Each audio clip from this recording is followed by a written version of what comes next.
some trading, trying to get some building up. It's time consuming to get my trading all done. I wait 2 days, go around, collect stuff, go forth between locations. It's extremely time consuming, so I've just been doing that. And in that process, I just got back to doing something, and I just ran into these two guys. It's a scripted event to happen in Diamond City. So I'm gonna just show this off and do a quick little video, and that'll be the last video that I'll be uploading for today. So don't shoot, for God's sakes, we're family. Put the gun down now. He's a Sith. He'll kill us all. Kyle, no! Okay, show's over. There are no Synths in Diamond City. Hear me? Just you folks and your damn paranoia. Officer? I need you to step away, Scabber. I understand, officer. I just want to know what happened. You got bricks for ears? I said get the hell out of here now. Move along. Officer? Nothing to see here.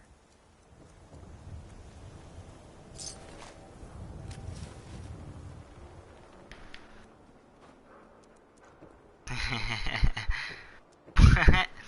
He's just gonna continually follow this dead body? Alright, come on. This way, buddy. What's everyone still standing around for? Go back to your own damn business. Yeah, for real, man. Who needs a haircut? Everyone needs a haircut. Step up. Yep, this dude needs a haircut. Is that a poop stain? Around here, we call your haircut the scab special. Little flecks of blood, give it the personal touch. You should think about getting a trim. What? My son is missing. Who around here can help me? Hey, I just cut hair. All right? Talk is one thing. But if the paper's right about the Institute, then getting involved in missing people is something I don't want. Bribe. Help me. I'm not asking you to stick your neck out. Just point me in a direction. Yeah. All right. I can do that. You want Valentine's Detective Agency. It's in the back alley. A lot of bright signs. Just don't tell anyone you're going there, all right? People don't like that place. Talk about shutting it down all the time. Thanks, I suppose. You're the first person to be nice to me. Thanks for your help. You be careful, okay? Institute's out there. John. For your hair, I'm thinking highlights. Or we could try a short shave on the sides. Or maybe some braids. I have no hair, man. All right. Take a seat. Alright. Let's do this. I think it takes away all headgear. Yeah, so you can see my face. I don't know, I don't know if it's bothering anybody that I don't have any hair.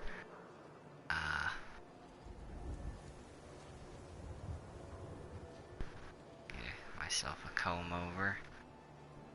Creeper. Trailer smash. Slick and sleazy. Blast back. Soldier of fortune. A warhawk. I mean, I could, you know, get some stuff in here, some firebrand or other. I would like to grab some stuff in here, but you know, Castle's supposed to be either bald or balding, so grabbing some hair would be a little weird for me. So I'm gonna get like Rad Rage. Cause then he's like going bald. Or Geiger countered. Midlifer? No. See, Tough Enough just looks like he shaved his head. This is balding, but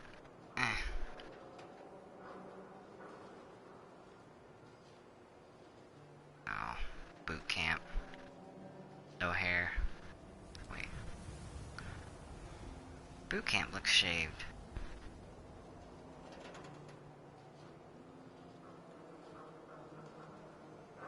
Fine, we're getting balding.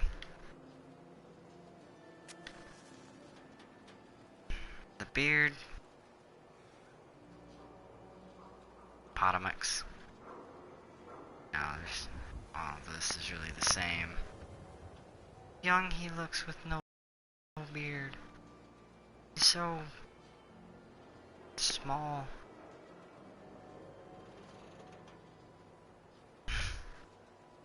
No. Since this video was really, like, I wasn't supposed to make it, I'm not gonna really time it. I'm just gonna let it run for a little bit. Color, dirty blonde, light brown, light brown. Just gonna let that stay. So if anybody's, okay, so that just kind of gives like an update. This is really just gonna be me looking around.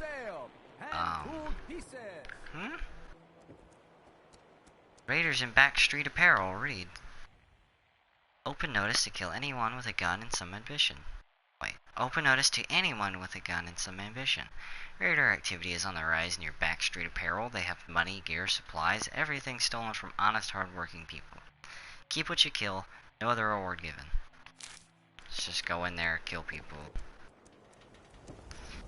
Security, people, detective, all the good stuff. Steal fertilizer, but harvest plants. I don't want to talk to the damn mayor, listen to him talk. I suppose. Town meeting. Let's participate. Hi. How you doing? Cool, not alone. Dog meat? Don't, Everybody, I need everyone's attention. I would What? like to address the subject that is on everyone's mind. And that is the disgusting article Piper has written. Real quick. Let me show you guys what it says. I picked it up and read it myself earlier, but I'll open it up and read it for you guys. The Synthetic Truth by Piper Wright in October 2287.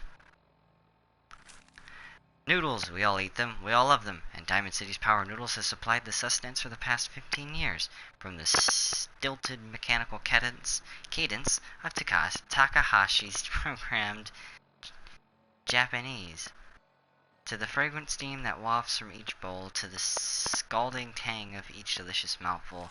The ordering and eating of noodles is one of many shared human experiences. Or is it? I was struck by this very question, and I sat at the counter of Power Noodles last Wednesday night, just after 5 p.m., enjoying dinner I had so many times before. That's when I noticed our very own Mayor McDonough sidle up to a stool and engage a very same ritual. Right hand extending, mouth opening, teeth chewing, yes, eating noodles. The shared experience of almost every Diamond City resident. So it must have also seemed to the residents of Diamond City nearly 60 years ago on an uncharacteristically warm May evening 2229, as they sat around this very same counter, but that was before the days of Takahashi and his noodles, when the bar served not noodles but ice-cold Nuka-Colas, frothy beers, and stiff shots of whiskey. The barman's name was Henry, and that night he facilitated the shared human experiences of drinking, smoking, talking, and laughing. That is, until tragedy struck. There aren't many among us who are even old enough to remember that evening, although some of the city's school residents certainly could have, had they not been forcibly removed thanks to Mayor McDonald's anti-ghoul decree of 2282. But there is one person among us who does remember distinctly the events that evening. Respected matriarch Eustace Hawthorne, who recounted her story in the Public Occurrences exclusive interview. Oh my gosh, so much reading. Oh, I was there all right, sitting right at the bar. As you're sitting in front of me now. 20 years old or so, I was just looking to have a good time. I was safe behind the wall. We all were. So what was the harm? And let me tell you that Mr. Carter made it easy. He came into the town earlier that day, said he was from out west somewhere. It didn't really matter. What did matter was his smile and his laugh and the way he'd make everyone feel at ease. That night, at the bar, we all just sort of crowded around him. Everyone wanted to exchange a word or hear about the state of the Commonwealth, and Mr. Carter, he was all too happy to oblige. It was just so wonderful, till it wasn't. Eustace considered her account of that evening, and the moment when things turned sinister, and the truth about Mr. Carter was revealed. We'd been drinking and carrying on. Must have been 3 hours. Mr. Carter had 4 or 5 drinks in that time. He seemed a bit drunk, I guess, like the rest of us, and something just sort of happened. He was smiling, but the smile sort of went from his face, all in an instant, and then his cheeks started twitching, kind of funny. And I remember watching him, clear as if it happened just yesterday. He reached inside his coat, took out a revolver, and then blame, he shot Henry the barman right in the head. Didn't hesitate, didn't show any emotion. Mr. Carter killed Henry as casually as if he were paying him for a drink, but his cheek never did stop twitching. Let me tell you, hell broke loose after that. What Eustace is describing is, of course, the infamous event known as the Broken Mask, when the people of Commonwealth learned for the first time that the Institute, the shadowy scientific organization responsible for the creation of combat androids, had actually succeeded in creating a model so advanced it could effortlessly infiltrate human society. Unbeknownst to the people of Diamond City, the Institute had somehow evolved their androids into synthetic humans. Since after he shot Henry, that Mr. Carter shot 3 or 4 other people too. Like I said, all hell broke loose. The guards came running, they opened fire, and Mr. Carter, he kept shooting and throwing people around left and right. Finally, those guards put him down. Seemed like they had killed a man who had flipped his lid, gone crazy, and he lay there like a dead crazy man. Sure enough. God, it was horrible. But then we saw the plastic and the metal. This was one of them early synths, you see, and we realized he wasn't a man at all. It was then we all knew the Institute wasn't just out there. The Institute was everywhere now, among us. Okay, real quick. Oh my god, there is so much more to read. This is this whole episode talking. It was never determined precisely why the synth known as Mr. Carter went on his killing spree. Some suggested he had somehow been remotely controlled by the Institute, who wanted to test his combat effectiveness. Wait, am I still talking in the... No. It was never determined precisely why the synth known as Mr. Carter went on his killing spree. Some suggested he had somehow been remotely controlled by the Institute, who wanted to test his combat effectiveness. Still, others felt he had simply malfunctioned, a hypothesis supported by the twitching cheek, and was never meant to kill anyone. But at that time, the why hardly seemed important. What mattered was that the humans of the Commonwealth had been truly infiltrated by an organization whose intentions and motives were, and still are, a complete mystery, using a model of synth even less advanced than the ones the Institute has in service today. Which brings us to noodles. Specifically the noodles consumed by by Mayor McDonough. Last Wednesday night, in the same spot that Mr. Carter the synth went haywire and mercilessly killed several people. After spending hours sharing an experience the people of Diamond City assumed was reserved for members of the human race. They were wrong. Are we? So wait. Specifically, the noodles consumed by Mayor McDonough last Wednesday night in the same spot where Carter killed the synth went haywire. So McDonough was sitting in the same spot?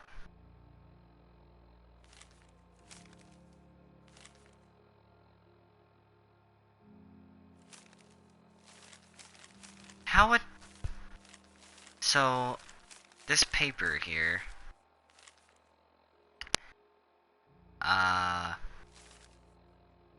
It's not really saying much. All it's telling you is what happened in 2229. So that's like, I don't know, fucking 73 years after No, wait. Yeah, 73 years after the events of this, McDonough's just sitting there eating some fucking noodles in the same spot that Carter killed him. Oh my god, it's 73 years later. I don't even see an accusation in here. All I see is a story of what happened 73 years ago. Somebody just died. This whole episode is me talking. Oh, here. Oh god. I'm not even gonna just show that off.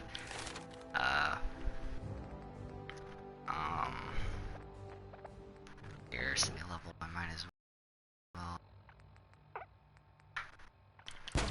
There. Diamond City has stood united for over 150 years. And what keeps us united are two things. First is the great green guardian behind me, the wall. Our winter is coming. And our savior from the filth of the outside.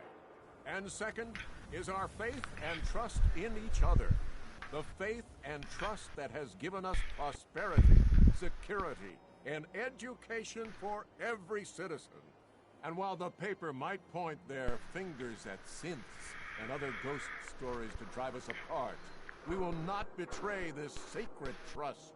Now, I want everyone to hear these next words very carefully. I am not a synth. I am the same flesh and blood boy who grew up on these streets, who was born in a shack just down the waterfront to Martha and Patrick McDonough. And I will not abandon my city due to the heinous allegations of the press.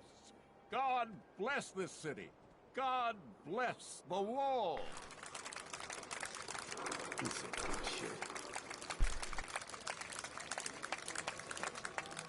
All I heard was he's so full of shit.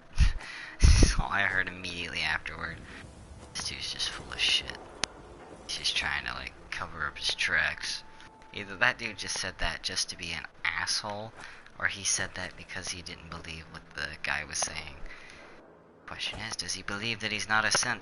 I have no idea how long this video has been running now, because I sat there for like 5 or 10 minutes reading a goddamn piece of paper. I was gonna do some crafting this episode, but through my things I've only gathered just a few resources, and my biggest issue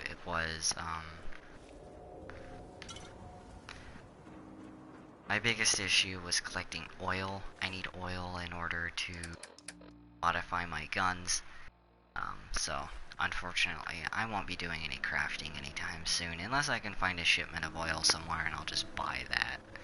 I don't think it should be too expensive. I think Trash Can Carla may have one.